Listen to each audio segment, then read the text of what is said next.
Ladies and gentlemen, welcome to another episode of Above the Ring. I am your host, Sam the SLB. Alongside me today is always the man behind the Twitter, the other half of this operation. It is Scotty.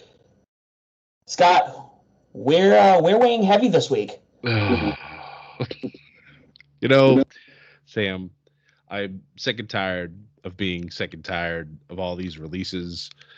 I swear to God, I was having a wonderful time last night watching SmackDown, and then the news started to break, and it was like the whole back half hour of the show. I was like, I've lost all the wind in my sail. It's like, why? How is this a good PR move to release 14 wrestlers in the middle of your A show? You think people on Twitter are not going to notice and not explode over this? Like, my lord, it. Well, if you guys want to hear more of Scott being sorrowful, you can listen to his raw review. Or if you want to hear joyous Scott, listen to his SmackDown study that drops on Tuesdays and Saturdays, respectively. You and I are really going to get into this, Scott. I think we definitely need to touch on other talking points before we get into the meat and potatoes. Because we got a lot of meat and potatoes to talk about. But first and foremost, I was just reading recently that NWA 73 has sold out. I did see that. That's a huge accomplishment. I'm real happy for them. Yeah. It's nice to have some good news in wrestling to talk about today. Yeah, no, I'm excited. You know, I might be. That's a Sunday. I think I'm able to do that one. I'm supposed to go to see a friend play a show that night. But I'm always excited to watch NWA events, even when I don't know the talent. I fall in love with everything that they put out. It's a throwback to a time prior to me, Scott. I know you don't like hearing that, but it's a to a simpler time in wrestling. That's even before me, Sam, and that's going way back. But I think if possible, can't make any promises here. We might try to cover 73 at least, nice. Or Empowerrr. The cards are starting to stack up pretty good. Some things that have come up in this week's AEW and some other things. We'll bring them up when we talk about them because they affect the Empowerrr pay-per-view as well as NWA 73. Same thing with, by the time this recording drops, we will be less than a week away from NJPW Resurgence. What a card this is going to be. Nice. This is going to be a lot of fun.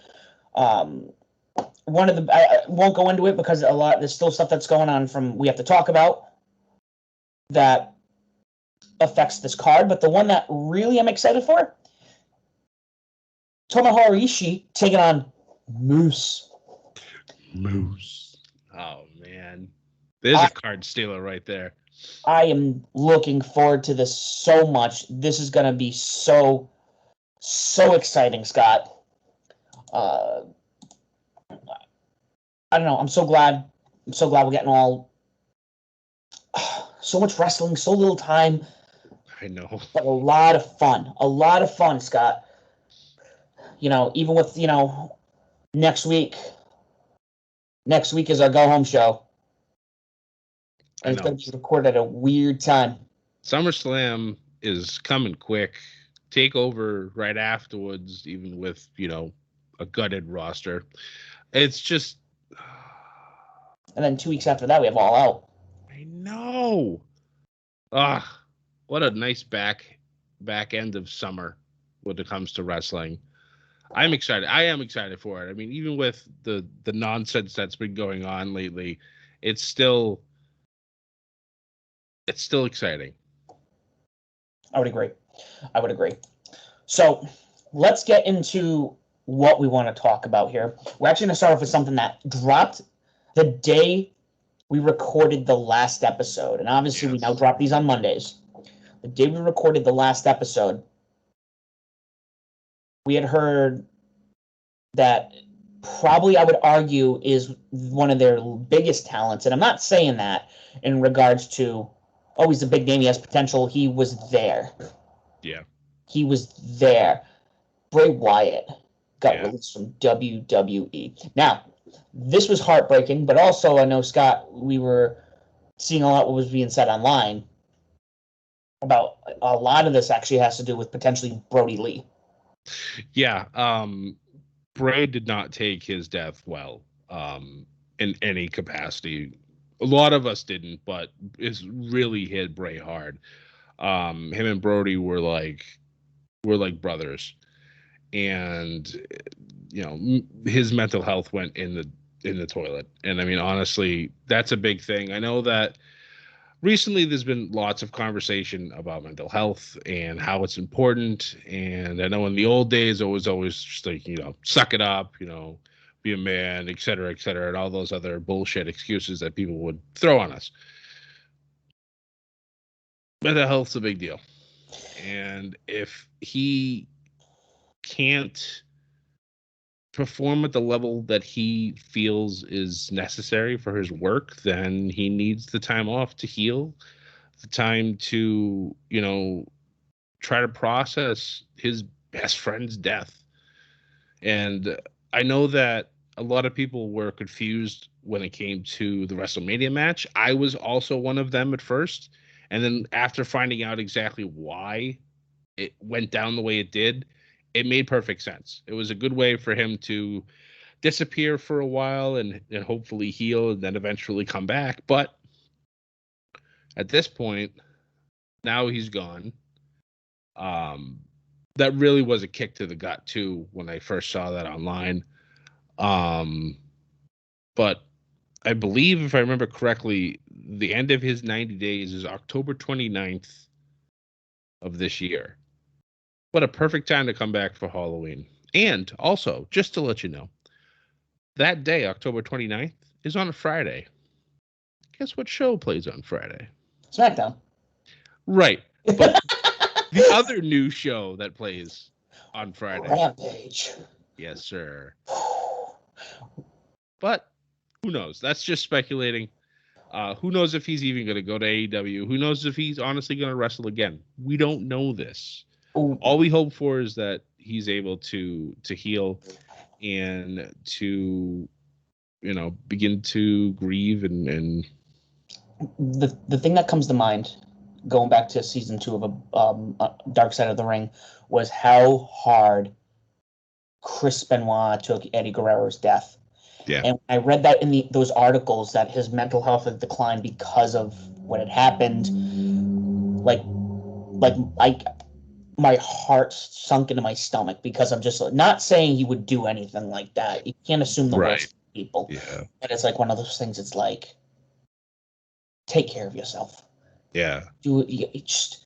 He's such a great character, and he's such a great individual, despite what might be happening with his, little affair he supposedly had. Personal life aside. Yeah, personal life aside.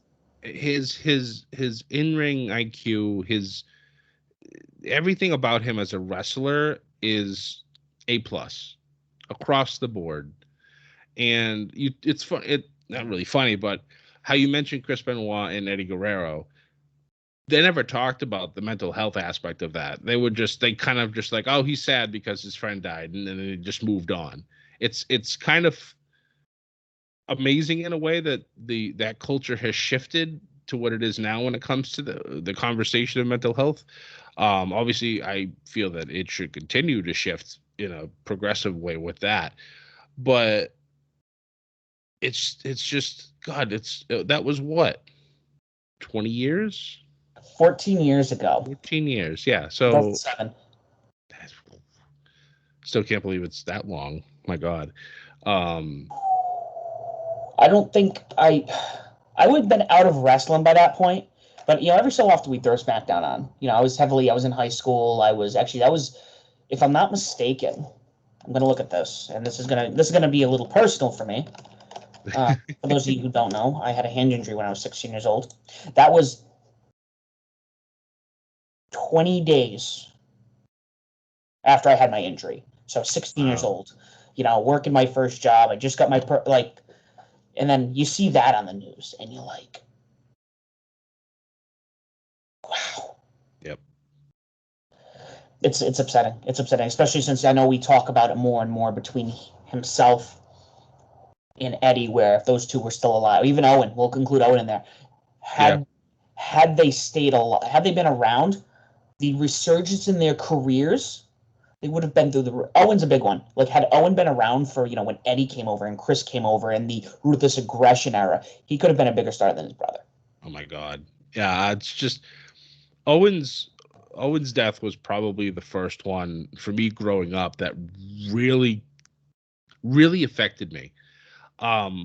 I was at that point, I was still relatively new to wrestling, but I latched on to his character real quick. I loved his charisma. I loved his in-ring ability. And it was just like, this guy is awesome. And then the whole Blue Blazer thing. And I was like, oh, this is cool. He changed up his character, and stuff like that. And then I didn't watch the pay-per-view when the accident happened, but I heard about it the next morning because kids at school were talking about it. And then I tried to watch as much Raw as I could because at that time, can't stay up till 11 o'clock to watch wrestling. Parents wouldn't allow it, even though I begged and pleaded because of the circumstances that had happened. But still, it was rough. It was rough for me as a kid watching that stuff. And then when Eddie's, I was completely devastated. Even Benoit's before we found out what had happened. I will never forget that. I was, I was living in the town I live in now in my second apartment. I remembered I was running a little late. I wanted to make sure I got home before the start of the show. And I literally just made it in the door right before the show started. I walked up the stairs. I turned on the television, and it's just Vince McMahon in an empty arena. And I'm like, what? Because the week prior, that man blew himself up, or he got blown up in a limo, which was another storyline that was going to be probably something ridiculous and probably at that point in time amazing to figure out who blew up Vince McMahon. And then we come back and he's by himself in an empty arena. And I'm like, what's going on? And then he starts talking to us about what happened with Benoit. And I was just like, I remember just that numbing feeling. It was just like, what? Like, I know that he didn't show up at the last pay-per-view because he was supposed to win the ECW Heavyweight Championship. I thought maybe he was just sick because Benoit was one of those people who never missed a show.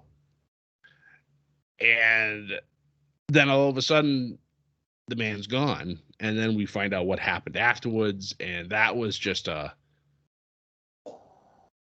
conversation that was just like, how do we separate the man and the athlete at that point after what had happened? It's just, it was bringing up memories, and actually it totally made me forget very important. One half of the Midnight Express, Bob Eaton, passed away on the 4th. Yes. Yeah. Only 60. He would have been 63 on the 14th of this month, which blows my mind because, these are people you've talked about for years and years, and they were legends. And then you realize they were in their early 20s doing this. Yep. So, hearts out to him, his family, friends, whatnot. I can only imagine Jim Cornette is devastated as much as, Cornette has his own things. The guy is a brain. Yep. He's a smart man when it comes to wrestling. He helped the feud between the Midnight Express and the Rock and Roll Express to be as big as it was. So, that being said, we're gonna wait to see what happens with Bray. Maybe he comes back. Maybe he needs time alone. Maybe he doesn't. Maybe he goes to AEW. Maybe he doesn't wrestle again. Bray is one of the few exceptions I will not be I'm going to assume this all has to do with the death of Brody Lee and that he needs time to himself. And whether he wants to go back to WWE, whether he wants to go back, whether he wants to go to AEW, that's on his accord. So we wait, we see, we hope for the best for him. However, before we get into Friday's fun, there's a couple other things that started coming around. So obviously with the release of Bray Wyatt, which is understandable, but also This is where it gets a little hairy. There's a lot of talent, supposedly, who are very uncomfortable in their position now at WWE. Again, this is all hearsay. It's all hearsay. And at this point, with the way WWE has been releasing people, we're not surprised. I'm absolutely convinced at this point Vince McMahon is selling the company, especially what happened Friday. I will say that right now. I know I don't like to spread rumors. I'm convinced. You're not alone in that. A lot of people have been talking about this. Just seems like they're consolidating as much profit as they can to make themselves look as good as possible for whatever suitors are out there. But for me personally, something is just nagging at me that Vince does not want to give up the power. That's just, I don't know. 30 years of watching him do what he's done, and it's just, especially since a family you got to hand it off to. Yeah, and it's with everything that's been happening lately with the releases, it kind of makes me feel that Triple H might even get pushed out of this company at this point. Because he's lost all his favor. That's what it seems like, because Vince has literally gutted 205 Live and NXT in the past month. He also hasn't it come out that Vince kind of doesn't care about what happens on NXT in regards to the Karrion Kross thing. Yeah, that and eliminating championship runs, because Charlotte was the 13-time champion. Now she's only an 11. So it's why are you doing this? I understand you wanted NXT to be a developmental brand, but guess what? It kind of grew out of that and turned into a legitimate third brand. Remember, in 2019, I believe it was, NXT won Survivor Series. Mm-hmm. And obviously with the pandemic last year, they didn't want to mix the talent because of fear of spread of COVID-19. But this year, it seems like Vince either doesn't care for the brand or he wants to repackage it. That was another thing I started seeing last night, that apparently NXT now will be doing an entire brand repackage, which I don't understand fully, because it's the best show that they have. Pretty much. I know recently it's, I would say, probably on a little bit of a down slope compared to what it used to be, but it's still been top quality television. The problem is, I think it might just be on a bad night, because it's not pulling in the viewers. It's still struggling to get 750. And, then you have AEW now on Wednesdays that they're pulling over 1 million every single week now. 4 weeks in a row. Yeah, they've topped over 1 million, and that's a huge deal. And now with all these releases, of course, all the AEW stands are oh my God, we're going to get everybody. Yeah! We're going to drive Vince out of business. No, you're not. If anybody's going to drive Vince out of business, it's going to be Vince. Yeah, it'll be Vince. But I think there's... Oh, we could talk about this for days, but it kind of goes to let's talk about, because this is what we were kind of. There's been a couple people who have reportedly have A, the contracts are expiring, or B, have expired. We're going to talk about the latter first. Yes. Probably who I would argue to be the face of the brand, our Lord and Savior, the leader of the First Congregational Church of Adam Cole. Hey. Supposedly his contract has expired, and it was extended for his next match with Kyle O'Reilly at TakeOver. Yes, that is correct. So there are speculations, obviously, that he might go to AEW. I saw reports that he got offered a contract from AEW, but he didn't take it. Tony Khan turned those reports down, and again, wrestling's a weird thing. Tony Khan might be yo, we didn't give him a contract and mean it, or he'd be who's Adam Cole? We're not giving nobody a contract. He could be playing. According to Being the Elite, Adam Cole's dead, so it doesn't matter. I didn't know that they gave contracts to ghosts. So who knows? Imagine that episode of Being the Elite. He shows up, but he better if he does go to AEW, he better haunt the Bucks for a month. I know they won't show that on television, but I hope to God that he starts haunting them. And I would actually watch that. It's gonna do something stupid. He's gonna be in under a sheet with the eyes cut out. Yes, of course. So naturally, because it's going to be the goofiest shit that BTE can do, and that's fine. I would still absolutely love that. However, one tidbit of news: Friday during SmackDown, Adam Cole was in the building, having himself a meeting with Vincent Kennedy McMahon. Yes. Well, that was another thing I was going to bring up, because you got to remember when NXT went to TV, WWE pretty much said, yeah, you're not getting pay raises. You're only the developmental brand. So a lot of these people didn't really get the money that they deserved. You know, this is top talent. Adam Cole should be headlining WrestleMania. Right. And if he does decide to resign and go to SmackDown, which I swear to God, if he goes to Raw, it's going to be the end of everything. But he will headline WrestleMania. He will. But there's a couple things I think people need to reconsider here. And as much as I'd love to see him do things in AEW because he has so much over there, there's also, again, they weren't given raises when they went onto TV. So this could be him going, I'm not accepting any contracts. Let's see what, because you do that with your jobs. You know, somebody offers you a job interview. Let me see what they offer. Right. Might be better, might be worse. What's the worst can happen? You talk to him and you say no. And he could be doing that. He could be doing it to negotiate. He goes, I'm going to resign, but I deserve more money, especially after pulling in everything I've done with NXT. And again, with the restructure of NXT, which is questionable, you know, he could be one of those top talent. Okay, you're not a younger talent anymore. You're going to the main roster. And even if his contract expired, this could be kind of like, okay, if I'm going up, I want to, restructure, what is my worth to you? What is my worth? Again, I think the exciting thing is that the top NXT star's contract is expired, and we don't know what's going to happen. Yeah, and it's giving me anxiety that I don't want to have, because I have enough as it is. I don't want any more. But here we are. Well, there's another one. Somebody else who I think from day one, you and I loved when they had the first ever NXT UK title match. Yep. Pete Dunne, his contract is supposedly expiring. Yeah, and you know what he does on Twitter?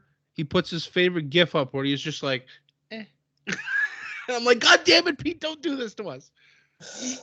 And I like that. I like how they're playing into it. And, we as fans, we can sit there and, I want them to do this, or they're doing this, or they go.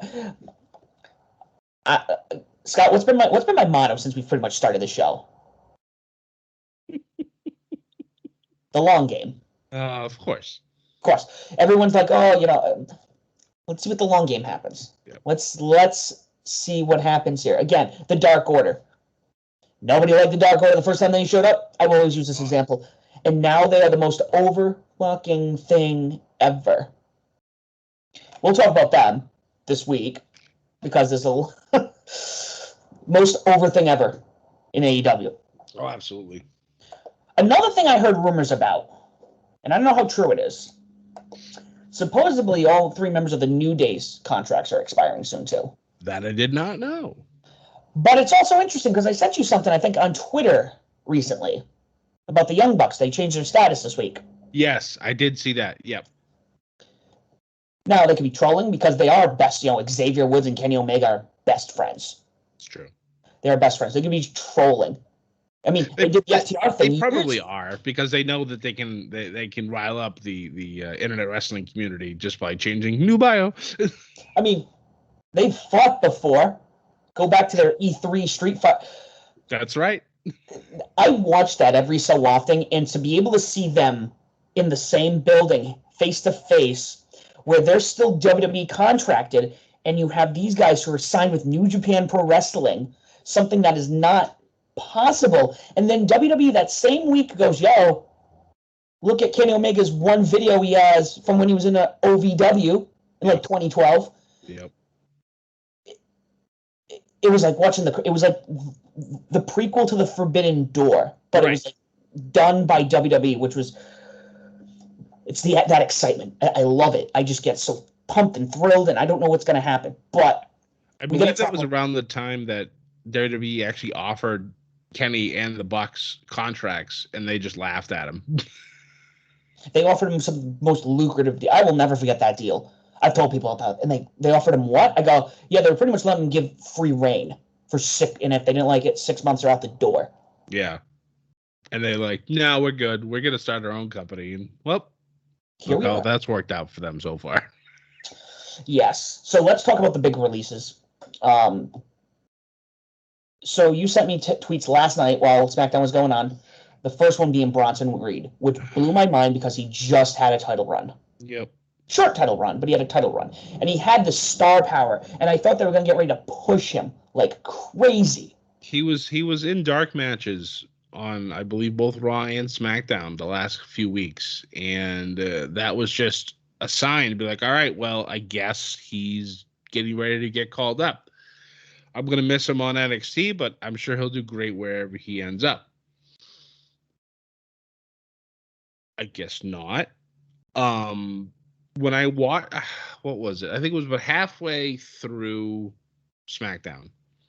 And I'm just scrolling through. I believe it was Street Profits versus Dirty Dogs at this point. And I'm just scrolling through Twitter as the match is going on, or it was during a commercial. And I come across that tweet that he had been released. And I was just like, what? No, this has got to be, no. But it was from a legitimate source. And I'm just like,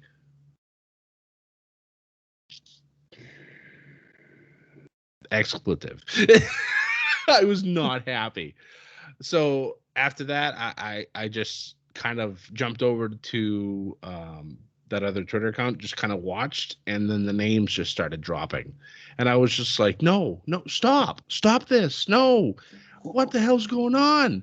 Now, we're going to go through this list quickly because there's a lot of names on here I'm not familiar with, but there's a few that we're going to highlight. I think Bobby Fish was the next probably biggest one. Yep. I can kind of see him because of his injuries he's going through.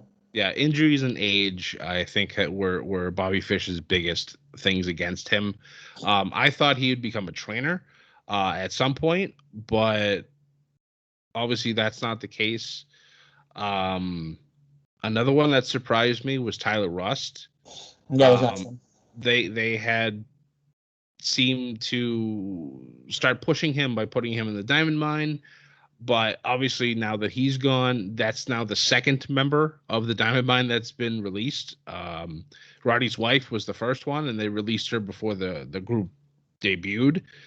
So I don't even know what's going to be happening going forward. I don't know if they're going to pick up somebody new or if it's just going to be Roddy by himself at this point. Because I don't know what's going to happen with Malcolm Bivens, because his whole thing was Tyler Rust.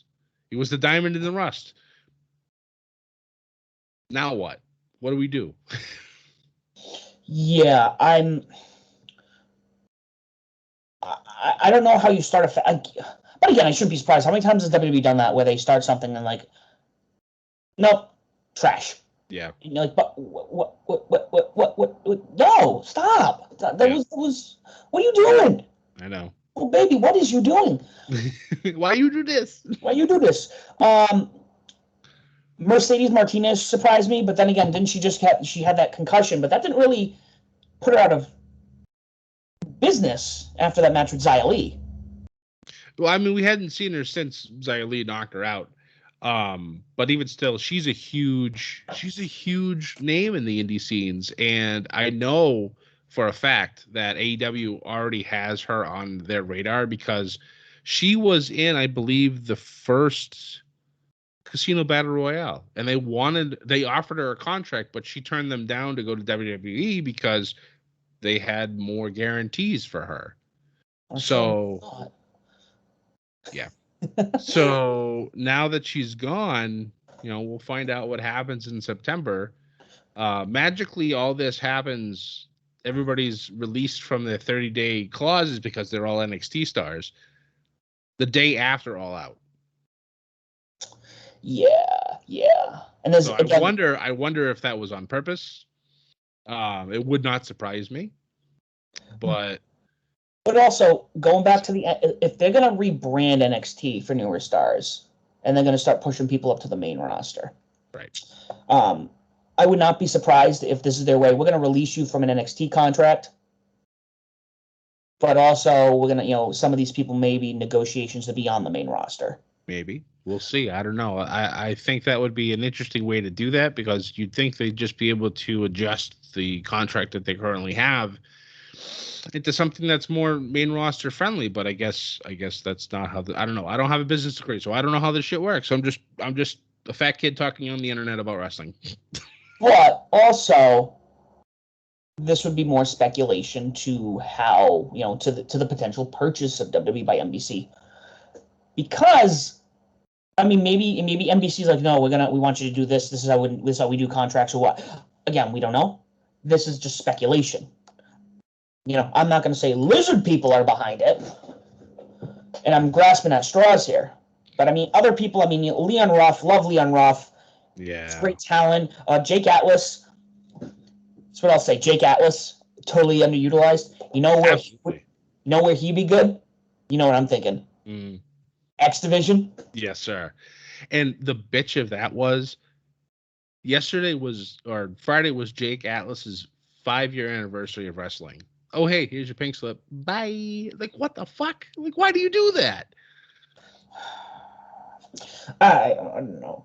But, there's a lot of speculation.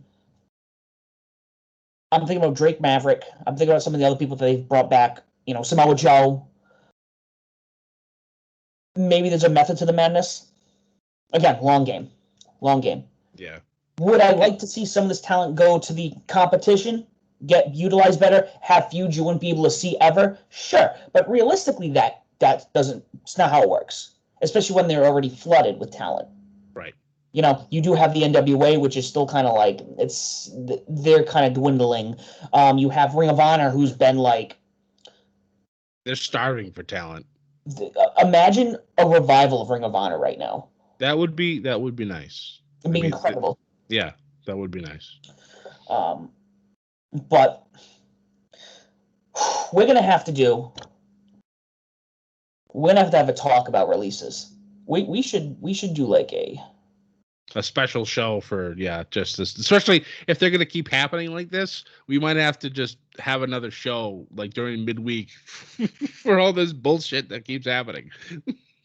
Yeah, especially because I remember before the first list of releases, people were already complaining about AEW's roster size. Right. And they were like 100 wrestlers. Yeah. 2 shows? Okay. But then like, well, WWE, and I go, yeah, but they have over 200. Half of them they don't utilize, and they're on 5 shows. And a lot of people don't watch them. Like, what is the total rate? What is the total after they've released everybody? I'm really curious. I believe they still have over 200 wrestlers, even though they've released, I think, over 100 since April of last year. I sent you a photo before we started recording of all the wrestlers that were released from last year, and I wish that I caught your reaction while we were recording, because it was eye-opening and absolutely ridiculous. So, according to Sportskeeda, and I don't know the date on this article, that's what I'm looking for. Well, let's see if I can find a little, because we're going to get into we still have shows to get into. They're not really good. Some of these Sportskeeda, and I don't know what this is at. It says 207. And I don't know if this is before or after. So, let's say this was before the first releases of the year. Actually, this might even be from 2020. Why do we not put a timestamp on this? I want a timestamp. But it says 207. So if that was before the releases, WWE has released a quarter of its talent. Yep. In less than 6 months. Yep. Just like we've spent over 35 minutes talking about releases. Scott, you know what? It's time to get into the nitty-gritty, all the fun, the juice. It's time to get into our weekly shows. Scott, kick us off right now with NXT. All right.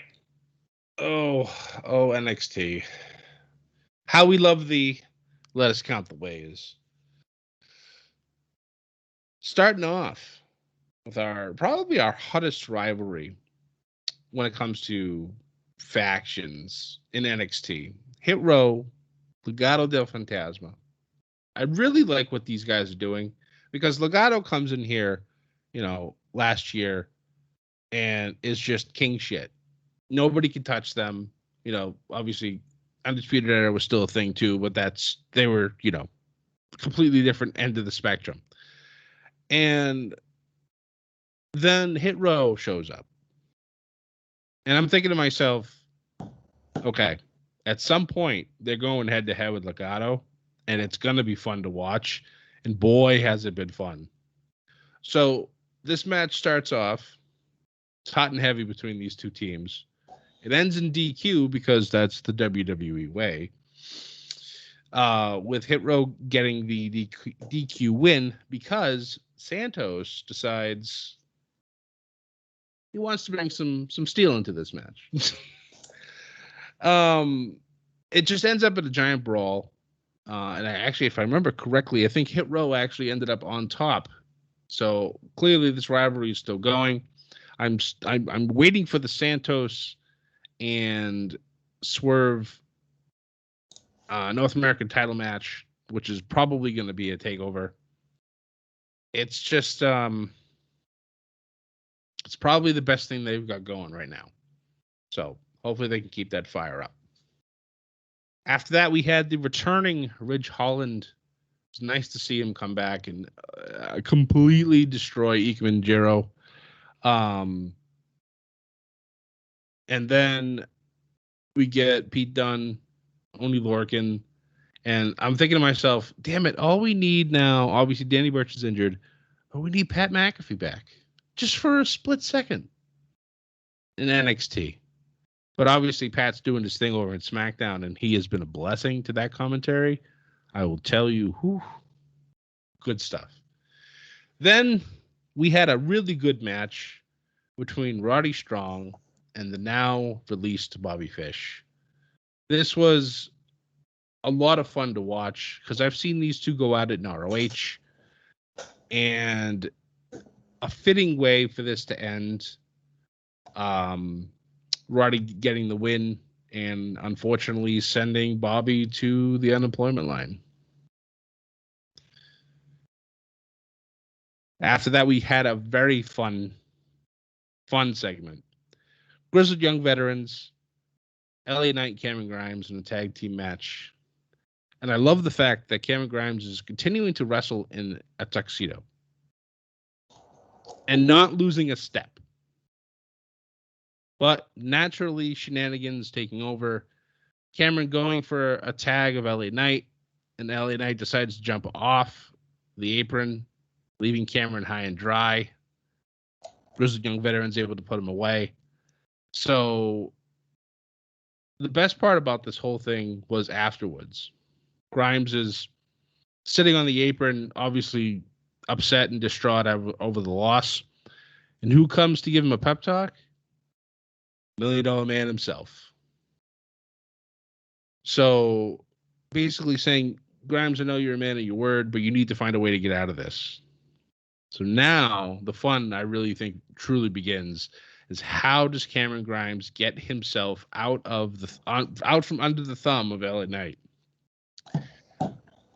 I still have a feeling that they'll have their rematch at TakeOver for the $1 Million Championship, and maybe this is the time where they actually put Grimes over. I don't know. Will it happen? Maybe. I would love it to, but I really do love these two together.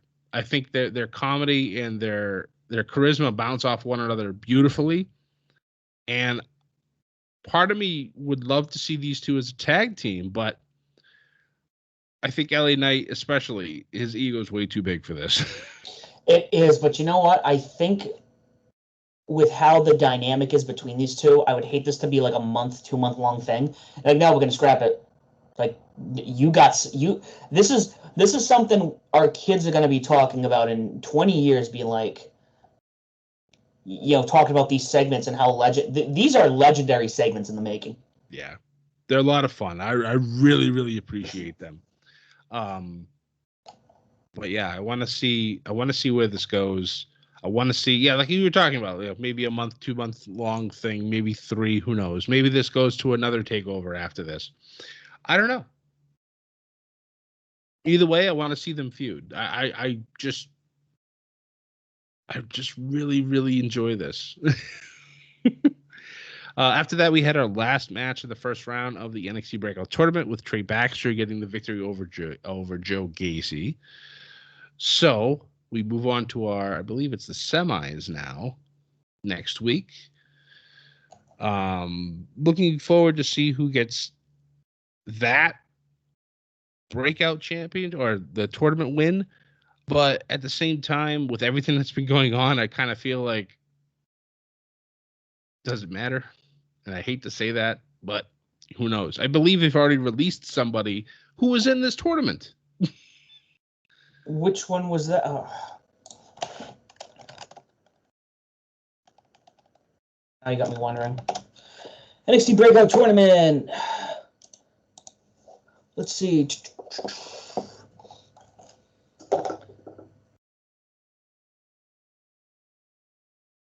I don't know if your article uses real names or their wrestling names. Probably the wrestling names, correct? Probably, yeah. And of course, now that I'm talking about it, I can't remember his name either.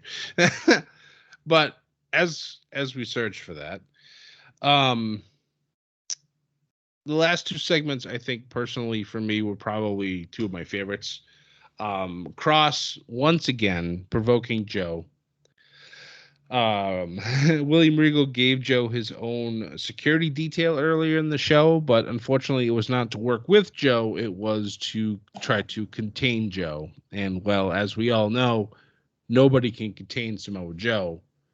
Samoa Joe literally taking out his entire security squad, trying to get to Cross, who snuck away through the back.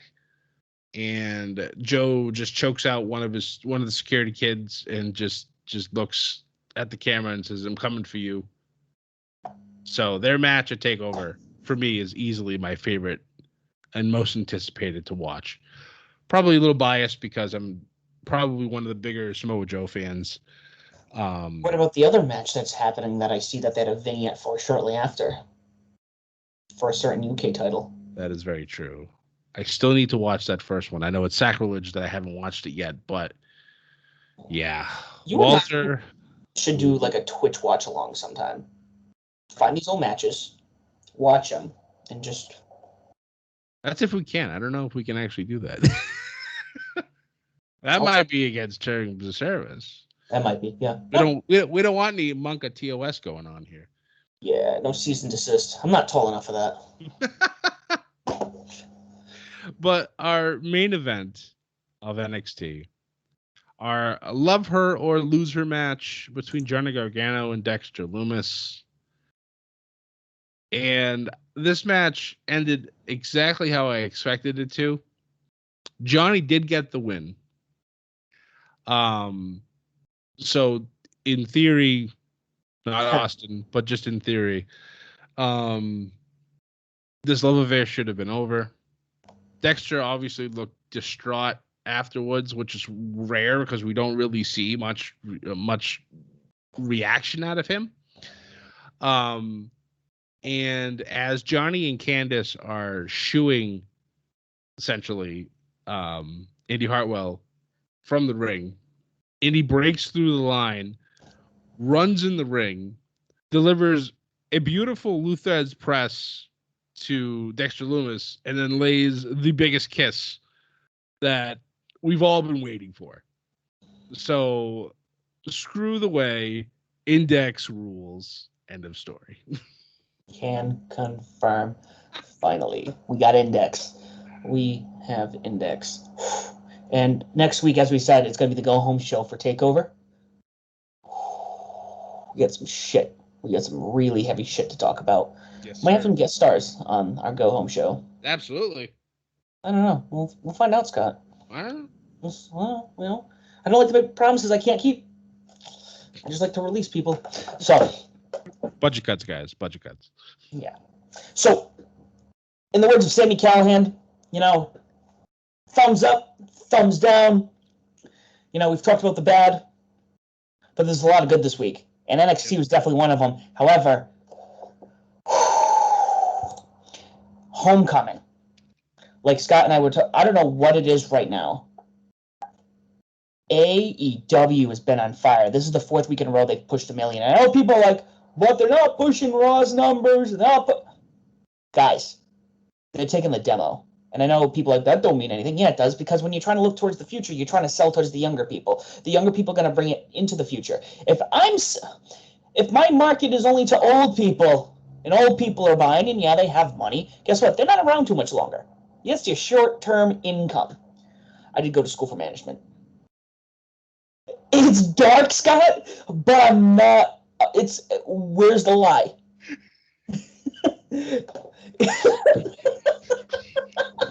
I did not expect that turn. But seriously, if you're trying to sell, I mean, you're right. I mean, it is true, but oh my god, that was too funny. But no, I mean, you're 100% correct. You gotta aim for the younger generation. I don't believe you need to go towards children so much. I understand that, yes, they do drive merchandise because they complain to their parents that they want all the newest gear. Like John Cena just came back. They want all the new John Cena stuff. And of course, that's a pretty penny. So yeah, that brings them revenue. But if the kids are going to do kind of like what happened to us when we were younger, you kind of fall out of it at some point. You kind of lose that revenue. But you try to pick it back up with kids who are, in their 20s, early 30s. High school kids. High school kids too. Yeah, that's the beginning of that resurgence of the viewership that they want, and then that'll drive it into, their 20s, 30s, 40s, 50s when they start having kids, and then the cycle continues. That's the hope.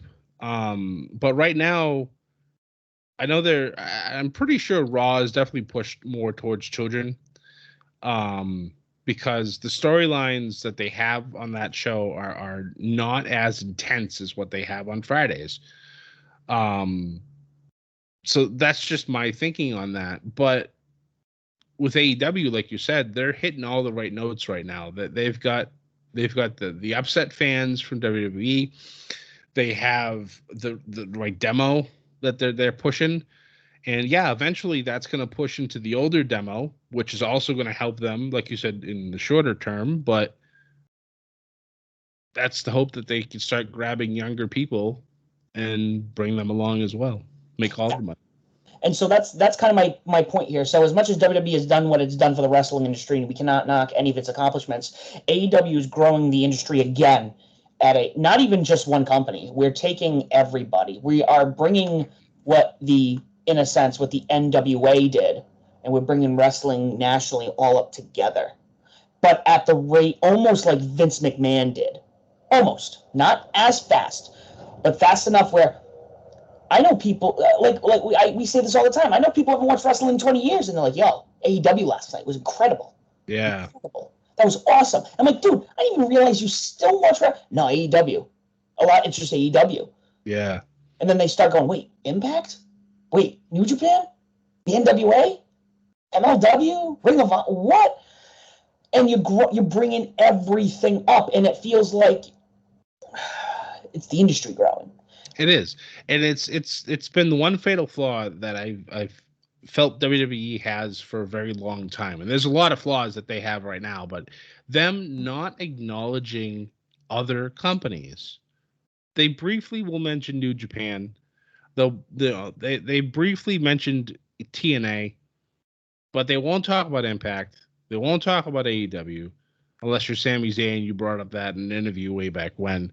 It's just, I feel like if they just talked about their competition a little bit, it would help everybody. Yes, it might drive a few eyes over, but guess what? They're already pushing so many eyes out the door. Or even like, you don't even have to talk about it. You can acknowledge the accomplishments of your talent. Like, yes. I will go back, and I will never. I lost my mind when Michael Cole, I think it was Backlash, 2018, where it was Finn Balor taking on AJ Styles. And Michael Cole was like, these two men led the largest faction over in Japan. And I was like, I almost wanted to flip the desk I was in front. I'm like, You almost said this club, Sam? Certain club, yeah. Certain club. But anyways, yeah. AEW has been knocking it out of the park. And again, this episode is no exception. I was a little worried. I'm like, oh, we're just going back to Daly's Place, whatnot, da-da-da-da-da. But we kicked it off with a legendary feud going 20 years back. More than 20, 25 years. Chris Jericho taking on Juventud Guerrera. The Juice. This was a pretty good opener. I know Guerrera there. He does wrestle. He looked a little stiff. Probably age. You know, as we all know, as you get older, you're not as versatile, especially doing the high flying stuff. Yeah, I know the beginning of the match wasn't all that clean either. There were some obvious issues going on, but I thought it ended well. I did enjoy it. It was nice to see. It didn't exactly bring me back to the 90s when I used to watch these two go at it in WCW, but I was like, all right, I see what they're trying to do here. Yeah. No, it was cool. Obviously Jericho got his Judas effect from the top rope. That was pretty cool. Pinned him, and then we find out the fourth labor of Jericho is Wardlow, and the stipulation is that there's going to be only one man on the side of that ring that's going to make sure that match is fair, and that is MJF. So now I'm baffled. Now he said he's going to be on the side. Does that mean nobody else can? This one is interesting because now we know how sleazy MJF is supposed to be in the ring and on the side. So now it's like, how are you going to pull this off? Yeah. No, that's, yeah. So following that, we had the trios match. Jon Moxley, Eddie Kingston, and Darby Allin taking on 2.0, or you might know him as Ever Rise, and Daniel Garcia. Wow, I was like, wait a minute, they're already pulling that, and they were good. They were good in NXT. They were really starting to pick up. They were, yeah. Another missed opportunity, I feel, from WWE side of things. They looked great in this match. They did. You know, I don't know if they plan on just like, if this was WWE's way of going, AEW's way of going, yeah, let's just get you out there again. You know, right off, pick up your feet and just go. I mean, maybe they go to Impact. Maybe again, the door is open. The forbidden door exists. So This match was great. Obviously, we had Moxley, Kingston, and Allin win because they're all hot right now. Right. Super hot. Following that, we had Christian Cage take on the Blade. I love how the Blade's been. I know the Butcher's been out, but I love how the Blade's been doing all this, solo match work. And this was great. This was fun. Talk about somebody who looks older but still wrestles really well. So Juventud looked a little, like we said, he looked a little slot. He looked a little worn out. He's gotten older. Christian, you're like, dude, you haven't missed a beat. Right, even being out of the game for 7 years, he still hasn't missed a beat, and I'm happy. I'm really happy for him that he's able to be coming back and still wrestling at a high quality. But like you were talking about with the Blade, I really like his mercenary role that he's playing while the Butcher's out with injury. It's nice to see him on television, obviously, as well as the Bunny, because it's always nice to see Allie on television. But yeah, I thought this was a very competitive match. I love the fact that they're not just burying the Blade. They're making him look, not completely weak. But clearly this is just to continue Christian on his hot streak. And now, if I remember correctly, Mr. Cage is our new number one contender for the AEW Heavyweight Championship. Yeah, he is. So I think we're getting, I believe, it all out. And it obviously has been unspoken, but I think we're getting Christian Cage taking on Kenny Omega. This will be a fight. Obviously, this has deterred us, and I don't have the segments in front of me. Hangman, having to do things by himself. Yeah, stepping away from the Dark Order. That was rough. But I do like the fact that later on in the show, when Hangman was out there with the Elite, and the Dark Order came to his rescue, Stu Grayson and Evil Uno literally fought back their own faction so that they would not get in the ring because Hangman said he wanted to do this by himself and he needed time away. I love that dynamic. I really feel like this is going to lead to something big down the road once Hangman, clears his head. I really feel like this could be the beginning of a new Dark Order down the road. Yes, and again, it's not always about the victory; it's about the story on the way. Absolutely, sir. So, prior to that, we did have Britt Baker out there, talking, smack. Nobody, is better than everyone. Blah blah blah blah. We're getting the Britt side of things, and who comes out to challenge her? But good old Red Velvet.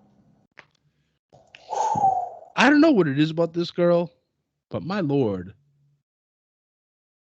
I'm a big fan.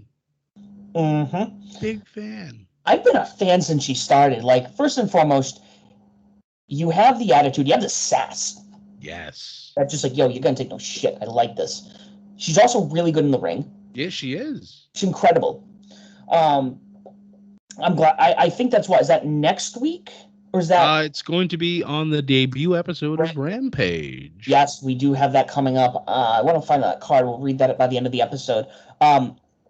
So that happened. We also had a really cool promo with the Elite, where they were mocking everybody. They're on top, this and that. And there's a lot of little itty bitty things here and I keep holding a pair of tweezers in my hand and kept using it like a pointer. I need a fidget spinner or something. Does it still exist?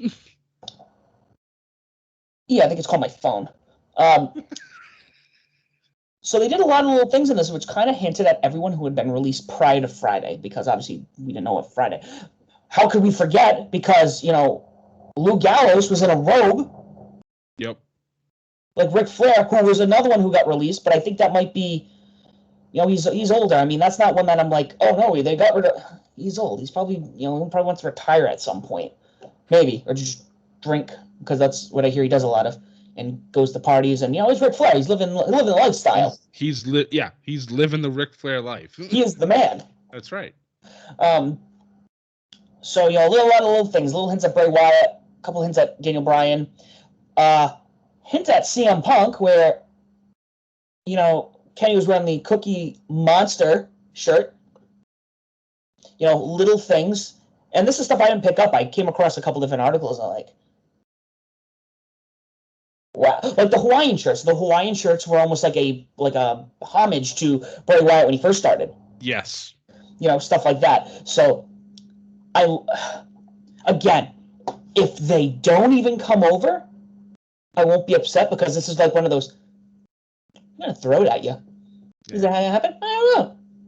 It's a nice little tease. It keeps you interested, so you keep coming back to the show. Mm-hmm. Exactly.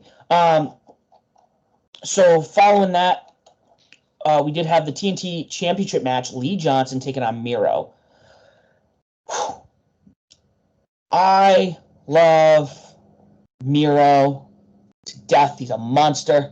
Lee Johnson, it's great to see him back in the ring. I don't know when the last time I've seen him in the ring.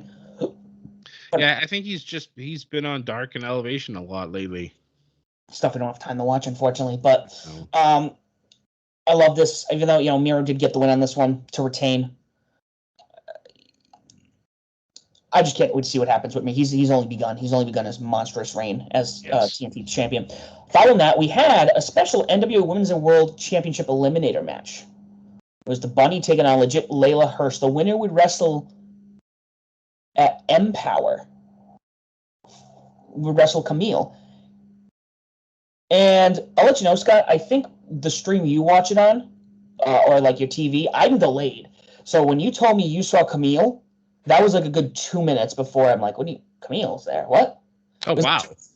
Yeah. It was like 2 minutes later. I'm like, oh, it's Camille. Because I love, somebody who's consistently been that same character. Yes.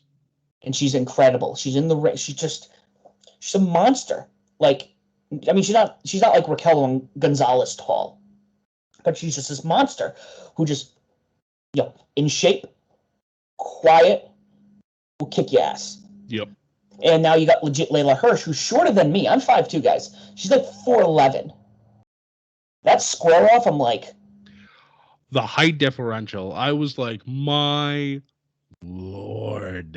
I think they were also... I think she was in heels. Camille was in heels, too. Yeah, she was. So that's probably easily another, 4 or 5 inches. So obviously, my God. And of course, because of this and the way the internet is, a certain photo started making its rotation around the on the internet wrestling community once again. I wasn't even going to say it, Scott. I have to bring it up because it's just absolutely hilarious. Like when I watched that happen, I was just like, I went immediately, oh, look, it's another David versus Goliath thing with, this time with ladies.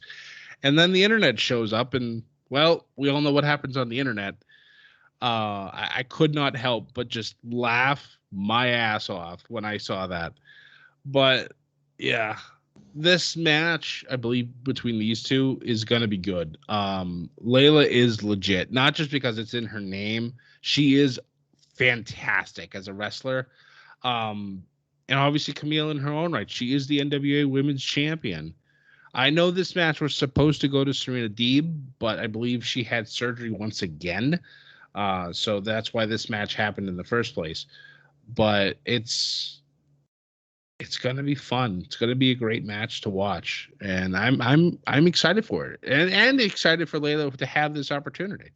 Yes, and other things I think I'm excited for, which the more I see her promos, the more I'm just like, okay, I need to see more of you, is these Jade Cargill, Smart Mark Sterling promos. Yes. He's incredible. Like, again, somebody who we were both kind of like, like, obviously you want to see in the ring again, but like, I think I get her character. I get her attitude. Yeah. I'm like she's the type of like the battle of the egos, her and Britt Baker. Could you imagine that? Yeah. Oh my God. Like, yeah, it's like I talked about this, like when she first debuted, like I didn't get her yet. Now I get her. I understand. She's all about building the brand, just like you and I, Sam. We all know all about that building the brand. Ship it. She is literally that bitch, and I like the fact that Sterling is there doing his job as a lawyer and whatnot in securing her partnerships and all this other stuff. And now she will be getting back in the ring. I believe it was going to be on I think Elevation next week. So that'll be nice to get her back in the ring, get some W's under her belt, because at some point she's coming for Britt or whoever's going to be the champion. And that's going to be fun to see too. I think I would make the argument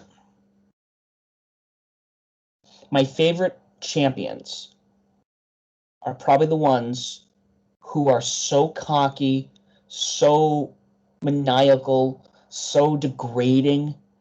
Like, I will put it out there. I think personally, and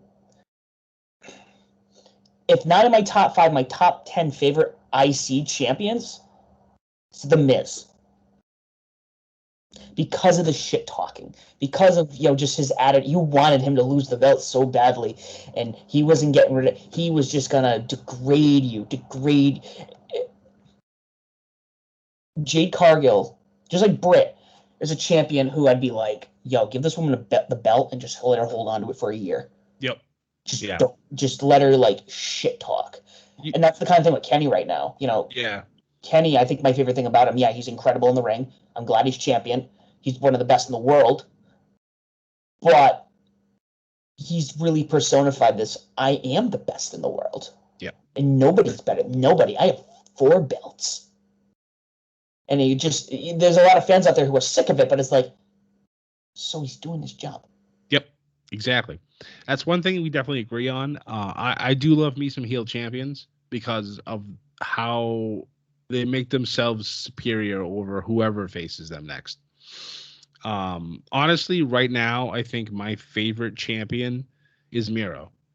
I love the whole reinvention, being the Redeemer, God's favorite champion, constantly putting his wife in promos, which is just absolutely hilarious. My hot, flexible wife. Yeah. Like, Yeah. I fear two things. And well, I don't remember the promo exactly, like word for word, but he talks about an all fearing God and a double jointed wife. And I'm just like, Jesus Christ, Miro. But yeah, it's just, I will always favor a heel champion over a face champion, because after a while, the face champion gets boring. yeah, It really does. Unless you have that Hulk Hogan stamina, that Rock stamina, that Stone Cold stamina. Nobody's got that nowadays. Nobody. Nobody is a face. As a heel, absolutely. Like for me, like you talk about Kenny, Roman Reigns, same thing. Like that man is a heel champion to the bone. He could not do what he's doing right now as a face. Absolutely not. Reigns run would be, everyone would be bullshit. Absolutely. They'd be booing him as in go home heat, as in instead of booing him, I hate you heat. Like he has the right type of heat now. It took 7 years or however long it's been for him to finally achieve it, but he has it now. And I was a little worried about when they went back to fans, how he would react, because he had 16 months or however long it was to fine tune against TV screens and piped in crowd noise. Now he's got no crowd noise to deal with, and he's still excelling. So I'm very happy for that. That was honestly probably my now. Huh? You get the biggest pop in the house? Almost. I would say other than Cena and Edge, yes. Yeah, I'm talking about new talent. I'm talking about, Oh, current talent, yeah. Then yes, most definitely. He easily has the biggest pop. And it's either that instant cheer that turns into boos, because women always respond first, because it's Roman Reigns. I mean, he's a handsome guy. I can't take that away from him. But then you get those chorus of boos right afterwards, and it's like, there they are. The boys are back. Let's boo the shit out of this man, and let's have him lose the title that he's not going to lose for a very, very, very, very long time. And I really honestly feel with the same things that happened with Kenny. He's not going to lose that AEW championship for a long time. Eventually, I hope it's going to be Adam Page. Maybe this is just, I'm assuming this is just another chapter in that long story. That who knows how long it's going to wrap around. But I feel that if they don't start doing something soon, I worry the fans will turn on it. Yeah. But it's tough because, with the obviously all the rumors, I will stick with Daniel Bryan. CM Punk, I'm still kind of like on the edge. I won't believe him till I see it. With Daniel Bryan, I can honestly 100% say with stuff like that happening, the opportunities with Kenny and that belt, Bryan Danielson, the American Dragon, taking on the best belt machine, Kenny Omega. You want to see it. I want to see it. The fans want to see it. I don't know. Again, long game. I'm curious. I'm not going to knock it until it happens. Right. So, that being said, let's talk about the main event here. Yes, sir. Loved it. Every second of it. From the moment it started to the moment that TNT credits rolled at the end. Absolutely beautiful. Perfect. Malakai Black taking on Cody Rhodes. And I know people, at first I was like, why wasn't this a pay-per-view match? Obviously everything can't be a pay-per-view match. But I think some of this had to do with, I think Cody's going to record season 2, you said season 2 of the Go Home Show? The Go Big Show, yeah. Yeah. So he's going to do that, so this was a write-off. But also, they did Malakai Black good. They sold him as he should have been sold. That entrance, the mask, the lighting, it was perfect. It felt like a pay-per-view match. It really did. And I'll say it, I believe this entrance was better than his NXT entrances. And yes, I like the board, the whole candles, the whole music, the feel of it. I'll learn to love his current music in AEW. It's good. It's not as good as a NXT music, but I really like this entrance. I love the fact that he's still going with the eye and how everything that had happened, the continuity that man brings every single week makes me respect him And it gets so more much more. swollen every week. It just gets worse and worse and worse, and it's spreading too. I'm just like, God, I love this storytelling so much. And I know even I had my doubts that Cody was going to put himself over Malakai. I did, not going to lie. But the way that it was borderline a squash match. Yeah. And then he just, Malakai hit him with his finisher, literally looks down, steps on him, 1, 2, 3, and I'm like, I love that. I was like, not even an actual pin, just like I have knocked you into next week. I'm gonna step on you and pin you. That was a Jericho pin if I ever saw one, and I freaking loved it.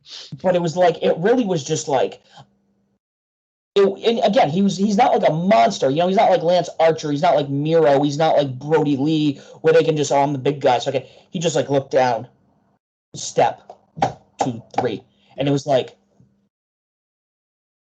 you, sir, are a force. You have, and again, like I said, this felt like it was a pay-per-view match, like that opening where they just stood there in the ring, and I was like, I'm not watching All Out, am I? Like this is. Again, people will bitch about them picking up all these WWE talents.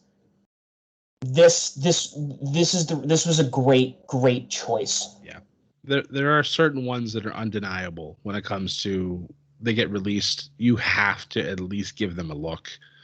The creative genius that Malakai Black has is you have to let it flourish.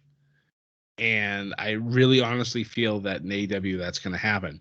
Now, obviously, this feud is not over because after the match was over, Cody looked like he was going to do the whole ceremonial retirement, taking off the boots, leave him in the ring. He gets one boot off, and then Malakai Black returns to the ring, I believe, with a crutch. Smashes Cody over the back. Cody collapses, and then Malakai steals Cody's boot as the show goes off the air. So I know the rumors had been flying that Cody was getting ready to actually retire so that he could focus more on the EVP side of AEW, which is fine. But Cody is still the poster boy of this company. He's been the loudest. He's been the loudest voice since this whole thing started, and I don't know. As much as people are starting to feel that, oh, he's just the Triple H of AEW, going to bury all the talent. He's not. He's not. He's doing a great job. Yes, he can never become world champion. I think that was the smartest thing that they could have done, because then you'd be like, with him as champion, the Bucks, as tag champions, that's like, it's all the EVP show. Then it's just like, oh, it's just like the territories. They're just booking themselves into championships, and that's just how this ends. You can kind of still spin it that way anyways, because Kenny Omega is also EVP, but it works because those guys are still going full time. Cody's really not. Cody's already taking that step back. He's doing exterior projects. He even talked about it during Dynamite, that exterior things are kind of pulling at him away from the ring, and that's all good and fine. Cody already has a great legacy as it is. Obviously, his last name. I mean, his father will never be forgotten, ever. There's no way in hell that's ever going to happen. Will we ever eventually have the next generation of Rhodes? Maybe, and I think that would be pretty cool down the road. That's one thing I'm really looking forward to, especially with like the Hardys having children. Will any of them get into wrestling? It's just you talk about the long game. I'm looking forward to see the next generation of students and children of these world famous wrestlers come out and see if they can do anything that their parents could do. Will they do better? Who knows? We're seeing it right now with Charlotte. Like, for God's sakes, like when she first showed up, I thought to myself, I'm like, all right, well, she's obviously pretty green. We'll see how this goes. And now look at her. Or another good one is Randy Orton. Yes, exactly. Him being the son of Bob Orton is a third generation star, I believe. Yep. It was just like, oh, he's Bob Orton's son, and Bob Orton, involved in the main event of WrestleMania 1. He was heel throughout the territories. Yep. Randy Orton has overshot the man. Oh, absolutely. In popularity and fame. Absolutely. Yeah. I mean, I will, as much as we love to go back and forth with Know the Ropes about how much I despise Randy Orton, and I even made comments to them that it's Randy's fault that Bray left and whatnot. And they're gonna just beat on me for this, but there's no denying Randy and how spectacular he is in the ring. Mm-hmm. And obviously first ballot Hall of Famer, and easily like you said, overshadowed what his father's done and whatnot, and makes you also think, like, what's next for that? Like, will we get a fourth generation Orton coming to play? Who knows? I'm honestly excited to see where wrestling is in 20 years. What happens? The landscape, I always joke about the landscape of wrestling has changed once again. In 20 years, I really feel that the landscape will change. What will happen? Will WWE still be number one? Will AEW still be here? Will Impact finally turn into the powerhouse that they've always wanted to be? NWA resurgence. Will Ring of Honor come back to glory? MLW will get TV deals.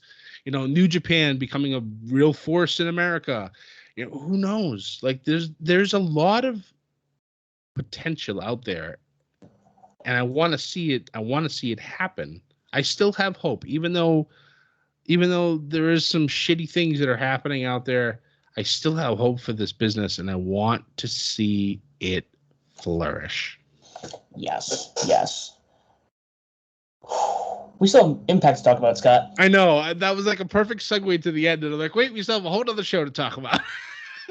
So, opening bout, home a little late. What was I doing on Thursday? I couldn't even tell you. I was getting food. But what was I doing from getting food? Sam's calendar's always full, whether it's food, ladies, books, movies, smoking cigars. The man is busy. Just slightly. But you know what? You got to be a popular guy to put out a popular show. That's true, sir. Because we are Bedlam. By design. So opening bout, Chris Bay with Jay White taking on Juice Robinson with Dave Finlay on the side. Chris Bay get the win over him. And big news, folks. I found this out just before the podcast. Chris Bay is now the official member of the Bullet Club. Let's go. Impact's member. I know, the Good Brothers. So, no, this is the first, member from Impact, the Impact roster, which is a lot. Because now I think Bullet Club might now expand. Let's go. Kind of like what Los Ingobernables did. They were from Mexico, and Naito went over there, and then he brought it over to Japan. And my understanding is they're even bigger than Bullet Club. Naito's a huge star. I love Naito. I need to go back and watch this because, again, anything with Jay White, Chris Bay, Juice Robinson, what a match that just sounds like. I got to go back and watch it. Following that, we had a number one contender match for the X Division title. Jake Something and Daivari, Rohit Raju, and Trey Miguel, with Jake Something winning and going after Josh Alexander at Emergence. That's going to be a fun match. I'm excited about that. That'll be a lot of fun. Following that, we had Fire and Flavor taking on Rachel Ellery and Jordan Grace. You can definitely tell Rachel and Jordan have definitely resurged their partnership. They both came out matching, matching tights and whatnot. Fire and Flavor, though, at the end, Tasha Steele just gave Kiera Hogan a look, and who was it who knocked her out? Savannah Evans came and attacked Kiera Hogan. Tasha watched, and they both walked out the ring. Sadness. All fire, no flavor. So that was so stupid. So, following that, we had an interview with Frankie Kazarian. This and that. It's good to see him back. Looking forward to taking out working with Sami Callihan and Eddie Edwards at the end of the night. Vampire Design confronted Scott D'Amore. They're in, they said they were entitled to a rematch for the titles at Emergence. Scott D'Amore said, "You're right, you are entitled legally, but you're also beat by these two. So it's a triple threat for the titles." And Rich Swann and Willie Mack came out. Triple threat, my friends. Nice. Following that, we had Steve Macklin taking on Jossie. I think that's how you pronounce it, with Steve Macklin squashing this kid. Petey Williams came out. And he got decked. I can feel like they're starting to build something on here. There's a couple other segments I'm trying to remember. Oh, yes. This was great. So we had another All About Me with Neil Dashwood and Caleb with the cat. And Caleb's hurt and whatnot, and the doctor comes out, Dr. Ross Foreman. He sits down, and they it's like, well, ask him some questions. Ask how he's feeling. Well, how you feeling? Hurt. And this and that. And then Scott D'Amore comes, "Oh, hey, guys, this and that, da-da-da-da-da." It was like, doctor, why don't you go back, and you probably have some other really more important things to tend to. I can take care of this. Sits down next to Caleb and goes, "Hey, Caleb," whack, right across the back. It's like, what the hell is wrong, And he's just, back and forth, and, he's just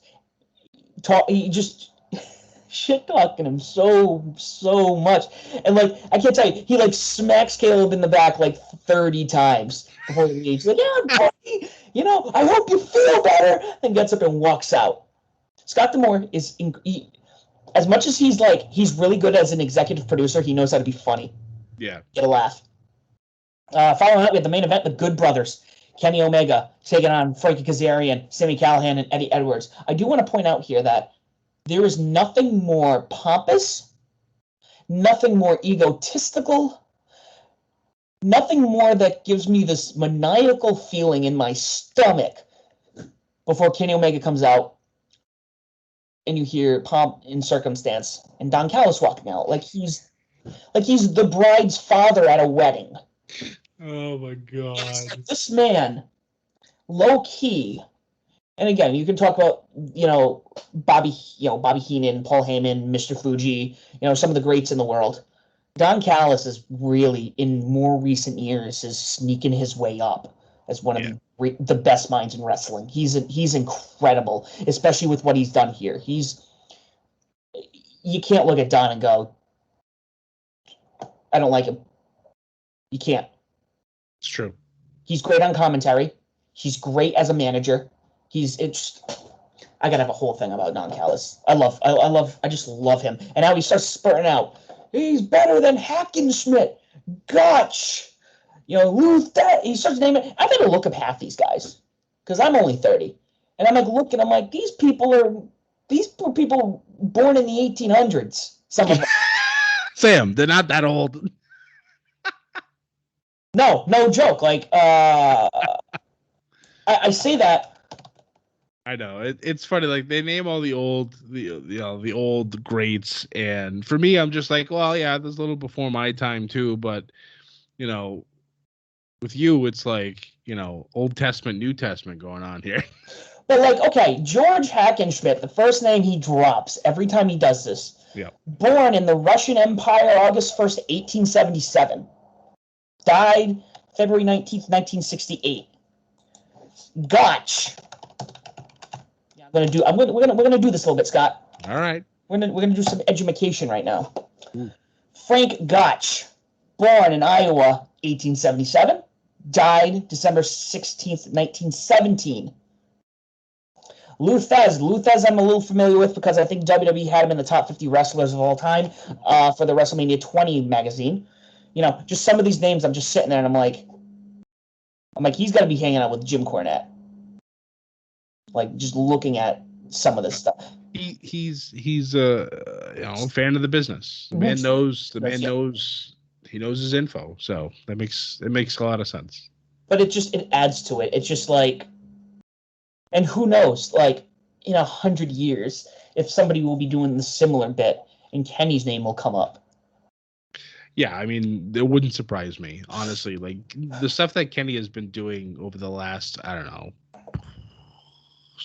10 years has been phenomenal. No, and of course, no slide AJ Styles, because he too, in the last 20 years has been doing amazing work. It'll be nice to see, or interesting to see, really, who does this bit next, and who drops those names, like Styles and Omega and Jericho and Undertaker, Kane, people like that. Like, yeah, again, the long game. We like to play the long game. Long game. Let the business live and thrive, and let the history be fruitful. But this was a great match. Everybody was wonderful in this. This is going to shock you. Eddie Edwards busts a knee party to Carl Anderson for the win. The champions lose. Wow. And you know what? Sami Callihan and Eddie Edwards had a moment at the end of the match, like not a they're gonna be friends moment, but like they just kind of like looked at each other like respect. Yep. Nice. And post match, WMRC came out and attacked Eddie Edwards, and it just, guys, I cannot thank Scott enough for telling me to join the Impact train. You all need to be watching Impact, and I know you're like, I don't want to watch Impact. That's Impact. First of all, you're a mark. Sorry, Mark. Second of all, there's stuff going on in Impact that does affect what's going on in AEW, and vice versa. We are getting a tag match. What, the Impact titles are on the line? I think Wednesday? Yes. The Dark Order. We're asking for the Impact titles, guys, on Dynamite. It's the world we live in. Weird, isn't it? Love it. Absolutely. But I don't have the Rampage card up with me, but I do have a couple of matches that are currently going for Emergence, which is the 20th. Happens to be SummerSlam. Hopefully they do it early. If they do it early, Scott and I might splurge and do you guys a favor and cover everything. Because what else do you in the middle of August on a 90-degree day when it's nice and you go to the beach and you can barbecue and you can meet beautiful women and just have a good time? You sit inside and watch wrestling, of course. So, so far we have Kenny Omega taking on the winner of the Battle Royal next week, I believe. The Good Brothers taking on Violent by Design and Rich Swann and Willie Mack. Josh Alexander taking on Jake Summit for the X Division title. All title matches announced. Also, side note, at Empowerrr, we did find out Deonna Purrazzo's opponent. Who else but Melina? That's going to be fun. So I want to kind of go through that card quickly. I know we've run out of time. I closed everything. But for Empowerrr, because, I think this is going to be a great women's pay-per-view. Yes. There's a lot of potential in this one. You guys, bear with me, 2 days ago, updated card. The women's title, Camille taking on Layla Hirsch. Deonna Purrazzo taking on Melina. Oh, this is so out of date already. Kylie Ray's supposed to appear. Mickie James is going to be obviously probably hosting it. I'm kind of curious who the commentary team is going to be. I don't know if they've announced that. There's going to be a tag team match for the NWA Women's Tag Team Championships, which I didn't realize that they had those, unless this is something they're bringing back. And there will be a Women's Invitational, a 9-woman tournament. So far we have Tootie Lynn, Jamie Senegal, Chelsea Green, and Lady Frost. Yep. So we will be keep an eye on that. I swear, every time something comes and goes, Scott, it's like another wave. It's like watching hurricane season. Right. Hurricane comes through. Oh, wait a minute. There's another one. Yep. There's another one after that. And we are gonna keep watching and giving you guys the best coverage of everything going on in the world. Guys, thank you so much for listening. If you don't do so, please follow us on Twitter at, are we still media_bedlam? We are, sir. The changes will be happening SummerSlam weekend, if not sooner. When they do, we will let you know. So for media_bedlam, we were on Facebook, Instagram, and YouTube at, I believe, Above the Ring for some of those. Now we're switching over to Above the Ring, and some of them are still Bedlam Media. Again, we're still fluid. It's still fluid. We're working through it. So guys, change takes time. So in August, you will be expecting everything to be switched over to Above the Ring. But again, as always, if you don't already do so, please follow us on Twitter at media_bedlam. You can find us on Facebook, Instagram, and YouTube at Bedlam Media. You can find myself as the SUD Official, which will not be changing, as well as Scotty J Stream.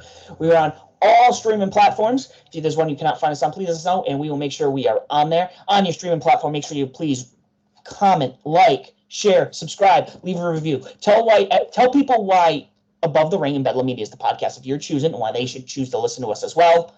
Guys, thumbs up, thumbs down. SummerSlam is right around the corner. As always, thank you for listening, and do not forget to join the Bedlam.